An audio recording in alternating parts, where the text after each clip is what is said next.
صرف ایک منٹ. آج میں آپ کو ایک ایسی حقیقی کہانی سنانے جا رہا ہوں جو ہر اس انسان کے لیے ہے جو کبھی خود کو ناکام سمجھ بیٹھتا ہے. یہ کہانی ہے میرے بیٹے علی منیر کی. میں نے علی کو لندن بھیجا قانون کی اعلیٰ تعلیم اور پھر روشن مستقبل کے لیے. سوچا تھا واپس آئے گا تو سیدھا پروفیشن میں جائے گا، لیکن جیسے ہی وہ آیا پہلا جملہ یہ کہا، ابو میں وکالت نہیں کروں گا. اور پھر دوسرا، میں بینک کی نوکری نہیں کروں گا. اور پھر آخری جھٹکا، کسی اسلامی بینک کی نوکری تو بالکل بھی نہیں.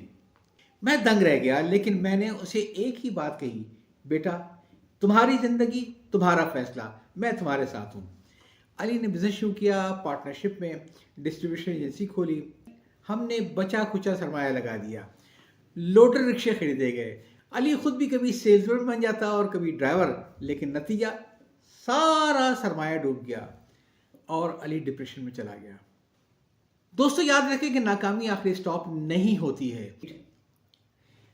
اسی دوران میرے بھائی فہیم نے لندن میں بالکل صفر سے اپنے دوست سجاد کے ساتھ مل کر ایڈورٹائزنگ مارکیٹنگ کا کام شروع کیا. دونوں ہی کے پاس جذبہ تھا، پیسے نہیں تھے. ان دونوں دوستوں نے ایک پرانی کار کو ہی اپنا اب دفتر بنا لیا. آج وہ کمپنی لندن کا بڑا نام ہے. پھر کراچی میں آفس کھولنے کا وقت آیا، سرمایہ کی کمی تھی. میرے سابق باس رانا احمد ہمایوں صاحب نے اپنے کارپوریٹ آفس میں چند ورک اسٹیشن کی جگہ دے دی، مگر علی کے لیے ان ورک اسٹیشن پر بیٹھنے کی جگہ نہیں تھی.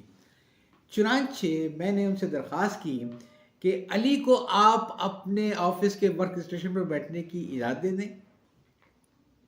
وہ بغیر تنخواہ آدھا وقت آپ کے لیے کام کرے گا اور آدھا وقت الائنس کے لیے. وہ صرف تجربہ چاہتا ہے.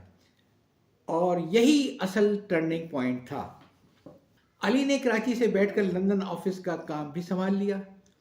آج وہ الائنس پاکستان کا انچارج ہے. پروفیشنز کی ایک پوری ٹیم اس کو رپورٹ کرتی ہے. اور آج کل علی لندن میں ہے، جہاں اسٹیٹ بینک کی ایک اہم کانفرنس پاکستانی بینکرز کے لیے ہو رہی ہے. ایونٹ مینجمنٹ انہی کے فرم الائنس ایڈورٹائزنگ کے سپرد ہے. ان تمام پاکستانی سینئر بینکرز کی الائنس کی طرف سے علی میزبانی کرنے پاکستان سے لندن گیا ہوا ہے. وہ علی جس نے کبھی اسلامی بینک کی نوکری کرنے سے انکار کیا تھا، آج وہی علی ان تمام سینئر پاکستانی بینکرز کی لندن میں میزبانی کر رہا ہے. دوستو یاد رکھیں، فیصلہ آپ کا ہوتا ہے اور راستے اللہ وہیں سے کھول دیتا ہے جہاں انسان سوچ بھی نہیں سکتا ہے. محنت کرنا آپ کا کام ہے، اخلاص کے ساتھ محنت کیجیے. نتیجے دینا اللہ کا کام ہے، نتیجوں کے چکر میں نہ پڑیں. یاد چاہتا ہوں. اللہ حافظ.